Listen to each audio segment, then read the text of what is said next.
Her hot billionaire husband is still obsessed with his childhood sweetheart, Summer. And this girl, Summer, she was basically the ultimate package deal. Gorgeous, kind, gentle, and all that jazz. And he was totally obsessed with her, like head over heels in love. They were each other's first loves, and from what she'd gathered, he was completely smitten with her.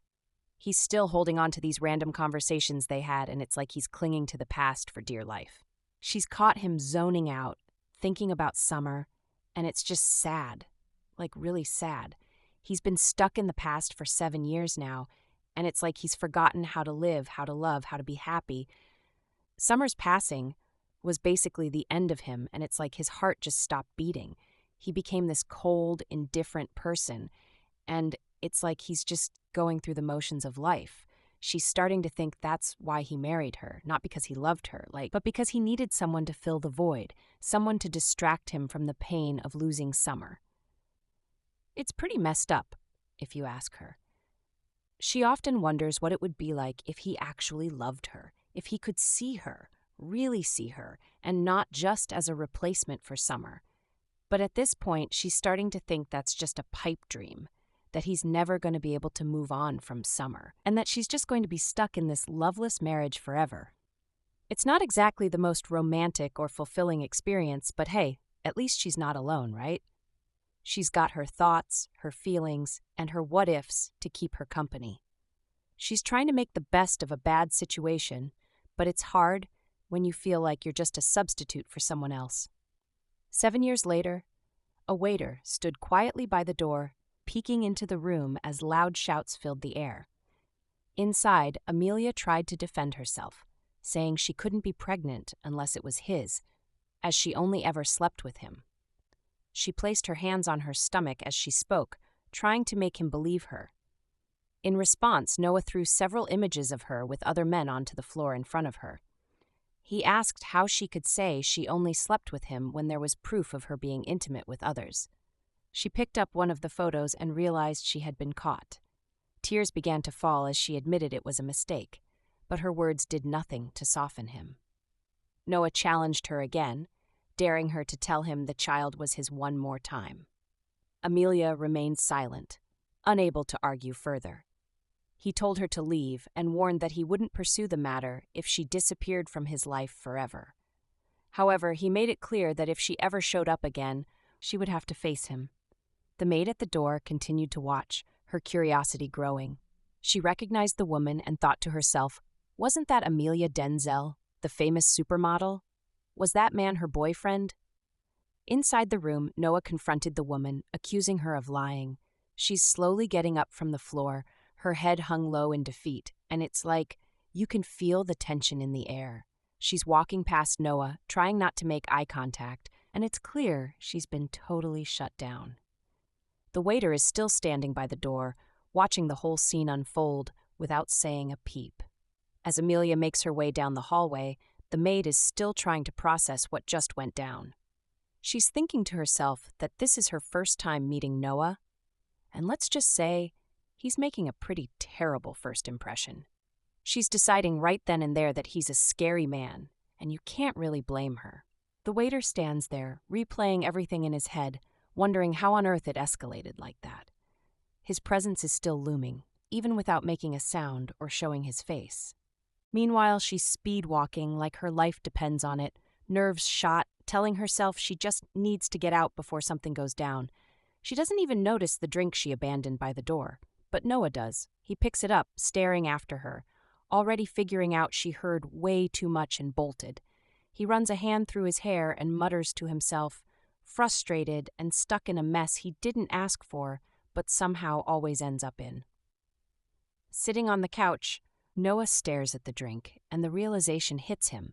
He's got to tell his mom the wedding's off. Just thinking about it makes his stomach drop. He knows she's going to take it hard, but there's no way around it. He leans back, curses Amelia in his head, and wonders how his life got to this point. Somewhere else, the waiter is trying not to lose it while balancing a tray of glasses, reminding herself it's been an hour, and no one's stormed the kitchen or called for help. The VIP guy is probably fine, right?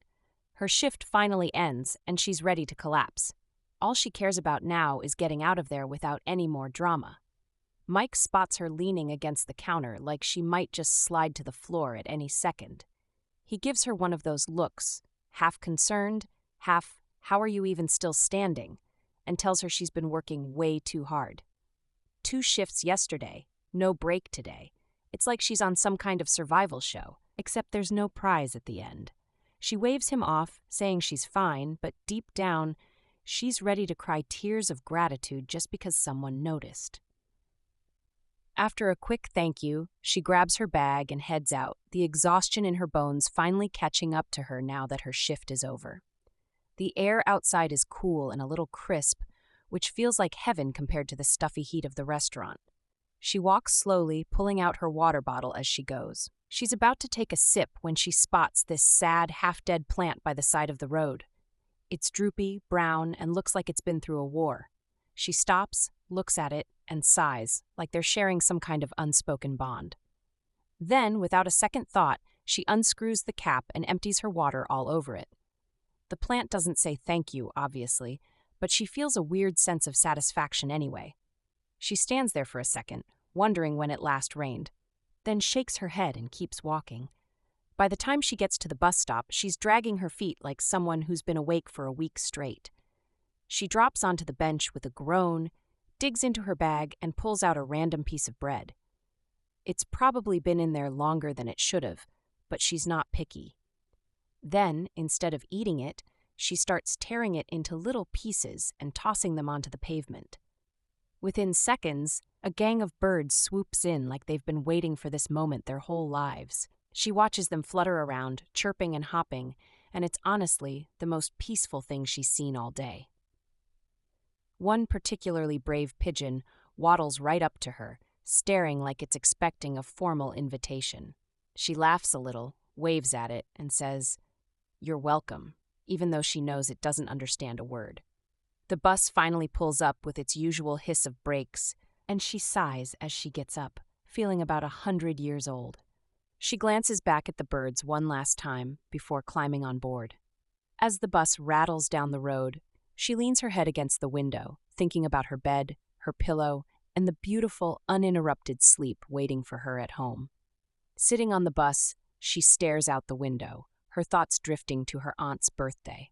She's been planning it for weeks now, thinking about how she can make the day special. Her aunt deserves something nice, maybe a fancy dinner, or a place where they don't rush you to leave after you eat. She wants her aunt to feel celebrated, not just another day where she's stuck in that house dealing with her useless husband. Her uncle is the one thing she hopes won't ruin everything. He has this way of turning even the best moments into something ugly, and she knows if he's around, there's a good chance things will go sideways. As the bus bumps along the uneven road, she starts picturing her aunt's face, how happy she'd look if just for one day, everything was peaceful. That thought makes her smile a little, but it doesn't last long. When the bus screeches to a stop, she steps off and starts walking home. She's tired, her body aches from the long day, but the thought of seeing her aunt keeps her moving. She's only a few steps away from the house when she hears it. Loud, angry shouting spills out from inside. Her stomach drops, and her legs freeze for a second before panic takes over. She doesn't even need to guess who it is.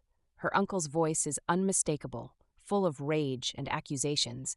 Her heart starts pounding as she rushes to the door.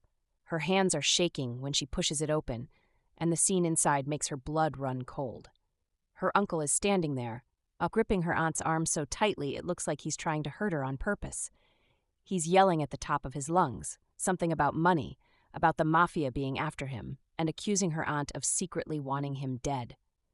Her aunt looks terrified, her face pale, her shoulders hunched like she's trying to disappear. Without thinking, she yells her aunt's name, her voice cracking with anger and fear. Her uncle spins around, his face red and twisted with fury, and now all that anger is directed at her. He starts shouting, calling her ungrateful, and claiming he's the reason she's even alive, the reason she has a roof over her head. His words are loud and cruel, but she doesn't back down. She fires right back, her voice shaking but firm, telling him that he's lying. She says it was her aunt who raised her, not him. Her aunt is the one who gave up her youth, her happiness, everything, just to take care of her after her parents died, and he's done nothing but make their lives miserable. She steps closer, her hands clenched into fists, her voice rising as she warns him not to lay a hand on her aunt ever again. She tells him she'll call the police if he doesn't back off, but the look in his eyes tells her he's not scared, not even a little. Instead of calming down, he gets even angrier, his voice booming through the house as he starts ranting about money again. He says he needs it to pay off the mafia or they're going to kill him, like that's somehow their problem. She doesn't even know if he's telling the truth or just making up another one of his ridiculous stories, but it doesn't matter. Before she can say anything, he grabs her arm, his grip like a vice, and pulls her toward him. She tries to yank her arm away, shouting at him to let go, but he's too strong. He starts yelling again, this time accusing her aunt of wanting him dead, calling her a traitor and all kinds of awful things. She's struggling to get free, her heart racing, fear and anger mixing in her chest.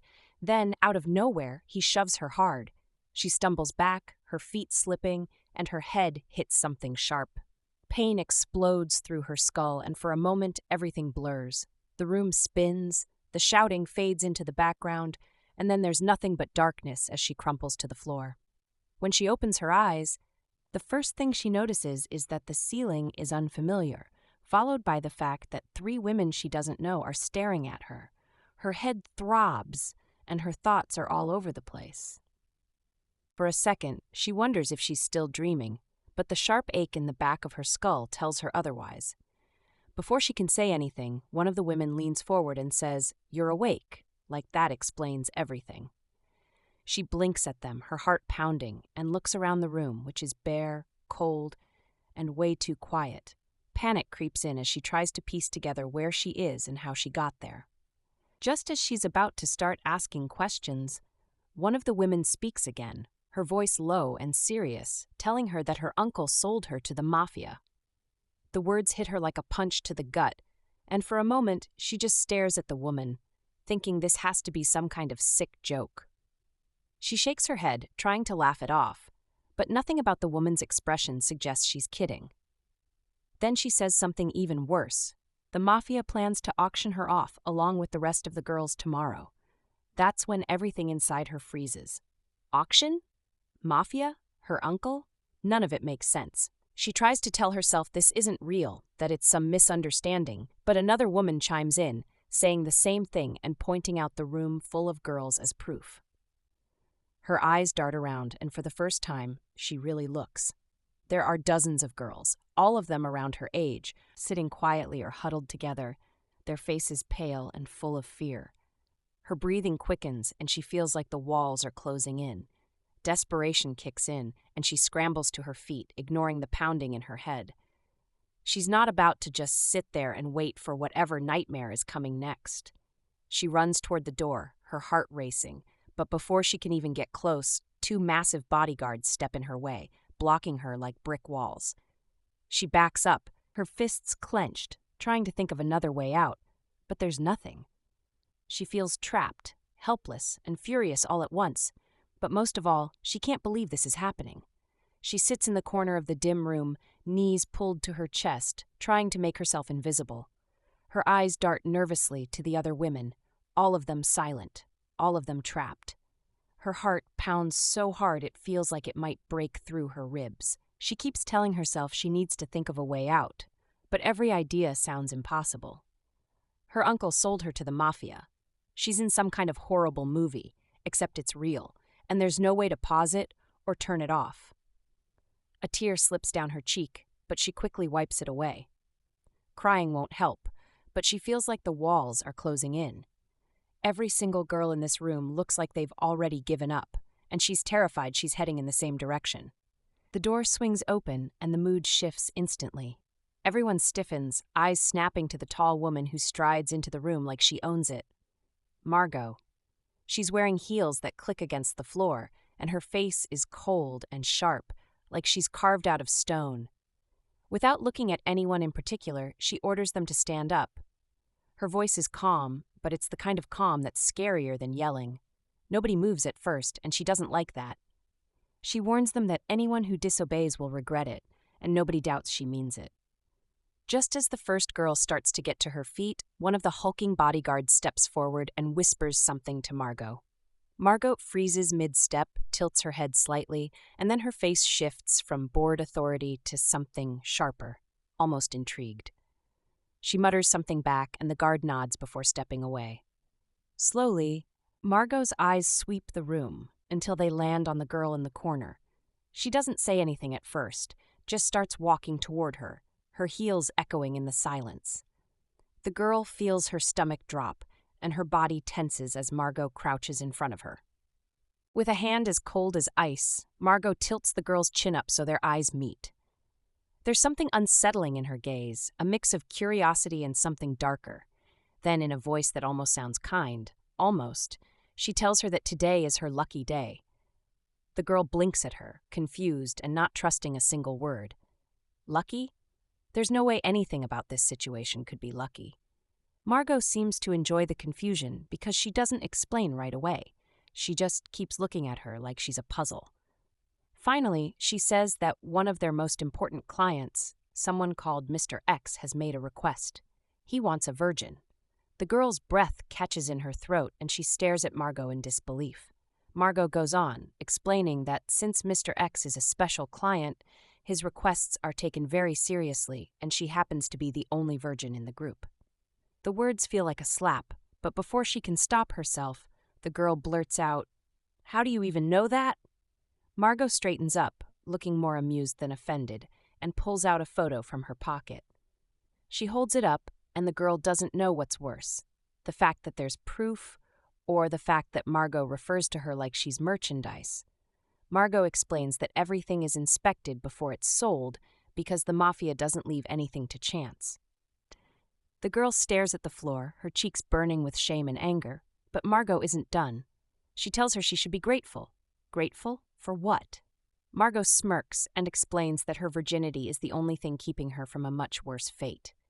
She says Mr. X is picky, but he's also kind in his own way. He only uses virgins once and then lets them go. The others, Margot adds with a casual shrug, will be sold off as slaves to buyers in the Middle East, Europe, or America, where their lives will be far worse than anything this girl can imagine.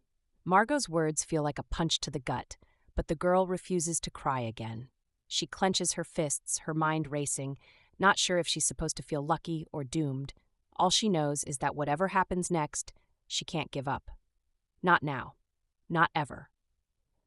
She's sitting in the car, her hands trembling in her lap as she stares out the window, her mind spinning. Margot's words keep echoing in her head, especially the part about the girl who tried to report them and ended up scattered in 7 pieces. 7. She feels sick just thinking about it. Her chest tightens as she thinks about her aunt, wondering if she's okay, if she even knows what's happened. She keeps telling herself she has to survive, she has to find a way back home, not just for herself but for her aunt too. The car bumps along the road, and every jolt feels like it's shaking her apart. When they finally stop, she's pulled out and shoved forward like she's luggage. Margot says something to the bodyguard, a tall guy with arms the size of tree trunks, and he nods without even looking at her. Ramon, she hears Margot call him. He looks at her like she's just another job, nothing more. Margot leans in close, her voice dripping with fake concern, and reminds her that this is her one chance at freedom. One. She doesn't even wait for a response before turning on her heel and walking away. Her heels clicking against the pavement like some kind of countdown. Ramon grabs her arm and leads her inside a building that's so fancy it doesn't feel real. She barely has time to take it in because he's pulling her along like she's on a leash. When they reach a door, he stops and turns to her, his face cold and serious. He tells her not to try anything stupid because the only way out is through the air. It takes her a second to realize what he means. And when it hits her, her stomach drops. He's saying the only way out is to die. Before she can even think of what to say, he shoves her inside the room and slams the door shut. She stands there for a minute, just staring at the door, her heart racing. Then she looks around. The room is huge, with a bed that looks like it belongs in a palace and a balcony that probably has a great view. She walks over to it, her feet dragging like she's in a dream. When she steps outside and looks down, her legs go weak. It's so high up that the people on the street below look like ants. She grips the railing so hard her knuckles turn white and takes a deep breath, trying to steady herself. She's not going to jump. No way. Her aunt needs her. She wipes at her face, realizing she's crying again, and forces herself to stop. She doesn't have time for that. She sits down on the floor, pulling her knees up to her chest. A few hours crawl by, and the silence is unbearable. She gets up and starts pacing, trying to think of a plan, but nothing makes sense. Her stomach growls, and she opens a small fridge in the corner, hoping for food, but all she finds is alcohol. She grabs a bottle, pops the cap, and takes a sip, wincing as the taste burns her throat. She doesn't care. She needs something to calm her down. As she drinks, her mother's words pop into her head, words from long ago that she hasn't thought about in years. Something about surviving, about doing what you have to do no matter how bad it gets. She holds on to those words like they're a lifeline. Then she hears it, a noise at the door. Her entire body goes stiff, the bottle slipping from her hand and rolling across the floor. Her heart is pounding so hard she feels like it might explode. The door creaks open and she freezes, staring as a figure steps into the room. When their eyes meet, her breath catches in her throat. She knows him. It's not just any guy. It's him, the man from the Atmosphere Club. She's slouched on the floor, her head spinning just enough to make everything feel a little unreal. The alcohol isn't helping. It's like her brain's wrapped in a fuzzy blanket. There's something in his face, like he recognizes her, but she has no clue who he is. Her brain scrambles to piece together some kind of response because she's sure this must be Mr. X. Who else could it be? She manages a polite greeting, her voice shakier than she'd like, and mumbles something about waiting for him. Then she glances around the room and realizes the mess she's made. There's a bottle on its side, and she might have spilled something, but it's all a blur. She tries to explain, saying she had a little drink to calm her nerves, and offers an awkward apology. He doesn't say much, just stands there staring at her, and it's making her more nervous by the second. Finally, he asks for her name, his voice low and unreadable. She looks down at her hands and quietly says, River. When he repeats her name, it's like he's tasting the sound of it, rolling it over in his mind. He says it's unique, almost familiar, and then he turns his head, like he's thinking about something else entirely. She can't figure him out, and it's driving her crazy. Did she say the wrong thing? Does she look awful?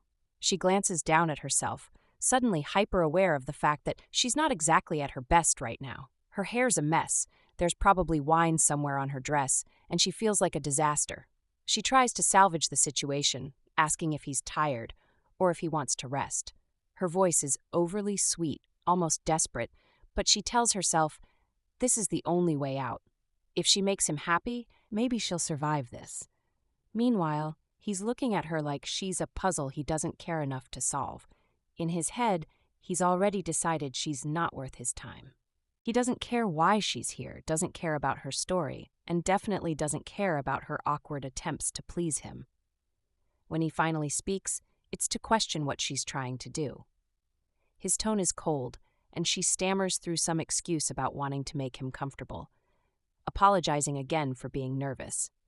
She steps closer, reaching for his jacket like she's about to help him take it off, but her hands fumble awkwardly with the buttons. He sighs, his patience wearing thin, and she can feel his annoyance radiating off him. As she finally manages to undo his jacket and starts on his shirt, her eyes widen when she sees the tattoos covering his chest. She wasn't expecting that. The ink is bold, intricate, and tells a story she doesn't understand. Her surprise must be obvious because he smirks, and she immediately starts apologizing again, which only irritates him more. He steps back, brushing her off like she's a fly buzzing around his head, and walks away without another word. Her heart drops as she watches him leave. Panic grips her, and she can't stop herself from calling out to him, her voice trembling and desperate. He stops in the doorway but doesn't turn around, and for a moment, she's not sure what to do. She's out of options, out of ideas, and the only thing left is something drastic. She blurts out the first thing that comes to her mind, pleading with him to sleep with her, the words tumbling out in a rush. It's not dignity, it's survival, and she clings to it with everything she has. Her voice shakes as she nervously asks him to sleep with her, hoping this will save her. He doesn't say much, but his eyes are unreadable as he steps closer, and soon everything moves faster than she can process. After it's done, she lies beside him, feeling numb and detached. Tears slip down her cheeks as she stares at the ceiling, letting them fall without a word. She doesn't try to stop them. She just lies there, lost in the weight of what's happened and unsure of what comes next. Noah wakes up and sees her lying next to him, tears running down her face. He sits up, a bit confused, and asks why she's crying. She quickly tries to hide it, saying she's fine, but he doesn't buy it. He accuses her of trying to get sympathy after their night together, thinking maybe she wants more money. As he thinks about it, he remembers how much he paid for her and figures he doesn't mind giving her a little bonus since, in his mind, spending the night with her helped his headache.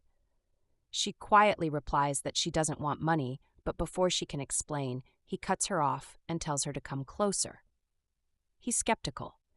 If she didn't need money, then why would she sell herself? She hesitates, wondering if he wants her to sleep with him again. He reminds her that she was the one who started things last night. Then suddenly he kisses her, leaving her unsure of what to think.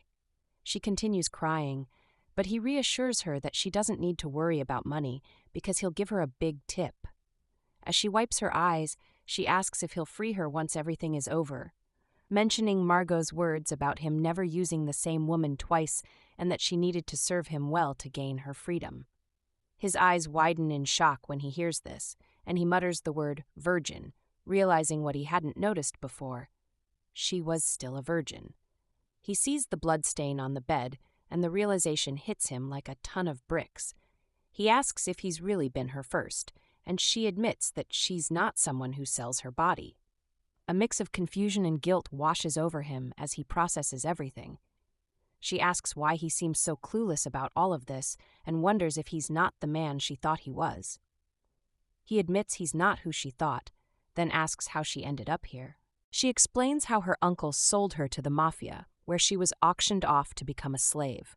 Margot had told her that Mr. X, meaning him, had specifically asked for a virgin.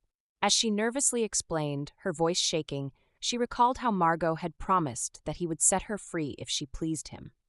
Hearing her words, everything clicks for him, and it's like a slap in the face. He's been so wrong about her. She's not some woman selling herself. She's just a victim caught in something way out of her control. He's horrified by how he treated her, and he quickly apologizes, his voice full of regret. He promises her that she'll be safe now, that she'll never go back to the mafia. She looks at him, unsure, but when she asks if he really means it, he nods with certainty. His heart sinks as he stands up from the bed and wraps a towel around himself. He starts to understand why she was crying. Realizing how much this whole situation has broken her, he gently covers her with a blanket and helps her into the bathtub, telling her to relax in the warm water and calm her mind. He says to call him when she's feeling better, but she hesitates, wondering what she should call him now that she knows he's not Mr. X. He tells her his name, smiling softly as he watches her take it in. She quietly repeats his name to herself, feeling a small spark of hope she hadn't had before. As he walks away, she feels relieved, like maybe things might get better. He leaves her to soak, but as he steps into the shower, frustration builds up inside him. Everything that's happened, all the mistakes and misunderstandings, weigh on him heavily. His anger boils over, and he punches the wall, trying to release the guilt and tension that's been building up inside. The sound of his fist hitting the wall echoes in his mind as he struggles to come to terms with the mess he's gotten into. That morning, as Noah gets dressed, he can't help but think about everything that's happened. His mind races, trying to make sense of all the events, and he knows he needs to talk to Dennis about it all. While pouring himself a cup of coffee, he sighs, feeling the weight of it all. The last thing he wants right now is more stress. Just as he's about to take a sip, the doorbell rings, interrupting his thoughts. He turns, surprised by the sound. A man walks in holding a bag. The man tells him the clothes he ordered are inside. Noah takes the bag, nodding, and dismisses him. Before the man leaves, he reminds Noah about the meeting with the board of directors later that afternoon, plus another with the Minister of Minerals and Energy. Noah confirms he'll be there, but says he'll let him know if something changes. The man bows and mentions that the driver will be waiting in the lobby as usual before he leaves. Noah walks toward the next room, his footsteps echoing as he goes. He knocks gently and announces that he has brought the clothes. On the other side of the door, Riva opens it just enough, wrapped in a towel. She takes the clothes from him with a quiet thank you before turning to walk back inside. Later, Noah sits down to eat when he hears footsteps approaching. He looks up, and there she is, Riva, now dressed in the clothes he brought her. She looks different, almost like someone from a high society, beautiful and polished. She walks over to the table, bows, and thanks him again for the clothes. Noah is taken aback by how she looks, but he's careful not to let it show. After a moment of silence, Riva looks at Noah and asks if she can leave. She seems anxious, unsure of what to do. Noah stays calm, telling her to sit down. He gently tells her that if she leaves without explaining everything, he won't be able to protect her. Noah watches her, impressed by her selflessness. After everything she's been through, her only worry is for her aunt, not herself. Noah, still trying to process everything, takes out his phone and sends a message to William. He cancels an important meeting, letting him know he has something urgent to take care of. As Riva continues crying, Noah reaches out to her, gently patting her head and pulling her into his chest. He lets her rest there, offering her a moment of comfort as her sobs fill the car. At the hospital, River is hit with the overwhelming truth that her worst fear has come true. Uncle James had hurt Aunt Francine so badly, leaving her with serious injuries. Her aunt had managed to escape before the police arrived, but now she's on the run. River hurries to the room where her aunt is being treated, her heart racing. She pushes open the door, calling out for her aunt, tears flooding her face. It's a relief that no one took her aunt to the hospital before she got here. Now she can be by her side. When she reaches the bed, she wraps her arms around her aunt, holding her tightly, but all she feels is the cold emptiness of the coma her aunt is trapped in. River apologizes softly for not being there when her aunt needed her most, her voice barely a whisper as she grips her hand tightly, her whole body shaking with the weight of it all. After a while, a doctor approaches, calling her name. River looks up and can already tell by his face that the news is bad. He tells her that her aunt has suffered multiple brain injuries and has been in a coma for 4 days. Without insurance, the medical bills are stacking up, and River feels the weight of everything crash down on her. She places a hand on her head, trying to process it all.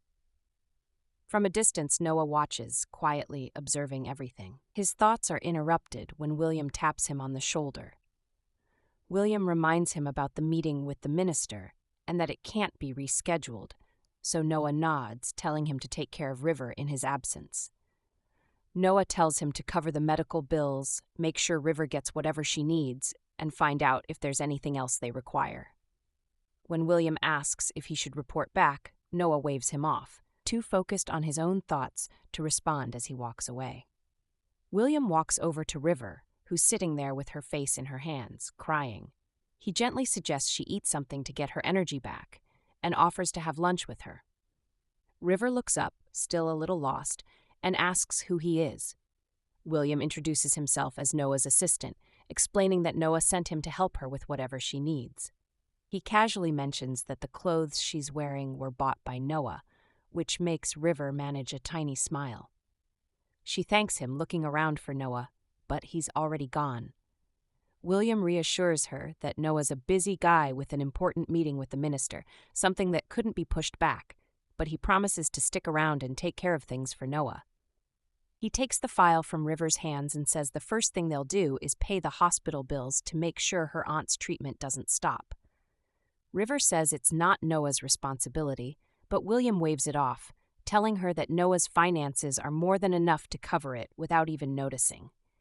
He cracks a joke about Noah's wealth before walking away to handle the payment. River stands outside, watching Noah leave. He gets into his car, and it drives off fast. She can't help but think about how easily he paid for the medical bills like it was nothing. She runs after the car, hoping to catch it before it disappears, but it's already too far away. She calls out his name, but it's too late. He's gone. River stops, realizing that no matter how much she shouts, no one can hear her. She stops calling out Noah's name and starts thinking about what she hadn't had the chance to say to him. Thank you. She's grateful for him paying her aunt's medical bills, but now she's left with a heavy heart as she walks back into the hospital, her mind on her aunt's condition. The doctor did everything he could, but it was clear from the start that her aunt had been in a bad way. 2 weeks pass, and River still has no idea how much money Noah's spent on her aunt's treatment. She doesn't have the courage to ask. Eventually, the doctor suggests moving her aunt to a long-term care facility where she can get better treatment. Once again, everything's already paid for, and River doesn't have to worry about money. She wonders if this is Noah's way of apologizing for that night. But she quickly reminds herself that it's not his fault. He had mistaken her for someone else, and that led to all of this. Her thoughts start to drift, and she wonders if he does this kind of thing often. She quickly shakes off the thought, feeling like it's none of her business. He doesn't owe her anything. He's already done so much by paying for her aunt's medical bills. She feels determined to repay him somehow, but has no way to contact him to express her gratitude. She scrolls through her phone aimlessly, hoping for some kind of sign. Then an image catches her eye. It's a picture of him, Noah DeMarco, a businessman linked to Blackwater Holdings. The name sounds familiar. William had mentioned it once, but she had forgotten. Now that she knows his name, she still doesn't have a way to reach him. River feels nervous as she stands outside the massive building, thinking about what she's about to do. She knows she needs to talk to Noah and tell him she'll repay him, but she also wants to ask him to stop choosing the most expensive care for her aunt. It's not that she doesn't appreciate his help, but she wants to be more involved and make her own decisions. After doing some research, she finds out where Noah's company is based, and with a mix of hope and nerves, she heads over there. When she sees the building, her stomach drops. It's huge, way bigger than she expected. She feels small just standing in front of it, but reminds herself why she's here. She considers asking for William first. He's probably easier to get to, but she doesn't want to bother him. Instead, she decides to wait in the lobby. As she's thinking it over, a security guard approaches and asks if she needs help. She tells him she's here to see Noah DeMarco and admits she didn't have an appointment. The guard looks a little surprised, but tells her that Noah came in earlier that morning and isn't usually around much because he's often traveling for business. He suggests she waits, though, because sometimes people get lucky. River thanks him and sits on a nearby couch, feeling the weight of the situation. Hours pass, and she keeps glancing at her watch. By now, it's already afternoon, and her stomach is growling, but she won't leave. She's afraid she'll miss him. Just when she's starting to feel like giving up, the elevator doors open. She sees Noah walking out with William, and her heart skips a beat. She stands up, making her way toward them. When she calls out to him, he turns around, and for a second, his face shows both shock and recognition. Before River can say much, she suddenly loses her strength and collapses right there in the lobby. Noah jumps into action, rushing to her side with clear worry on his face. He quickly tells William to call Dr. Kim and have him meet them at his house. Noah scoops her up, his arms steady as he carries her toward the car. He knows they need to get her out of there before anyone starts gossiping, especially with reporters around. As he holds her, her unconscious form triggers a painful memory. It's like a flashback to when his ex-wife Summer had been in his arms, lifeless. The weight of that past moment mixes with the urgency of the present, and all he can think about is making sure River is safe. He doesn't want history to repeat itself. Not now, not with her. Enjoying this story so far? Comment part 2 below. Also, don't forget to like, share, and subscribe. Until next time, ciao!